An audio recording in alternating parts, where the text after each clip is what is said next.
Viselte, tényleg aláírt mindenkinek, meg fényképpen fotózkodott mindenkivel. Egy gyors letöltelés, csak azt nem tudtam.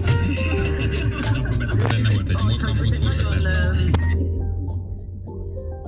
Egyébként hát 75 éves, tehát azért úgy időként megkérdeztem tőle, mikor már az 50. emberrel fotózkodott, hogy bírja-e még, de abszolút kedves volt. Tehát ő szerintem annyira érezte azt, hogy ez a szerep meg ennek a korosztálynak mit mond, és azt gondolom, hogy ő ezért hálás.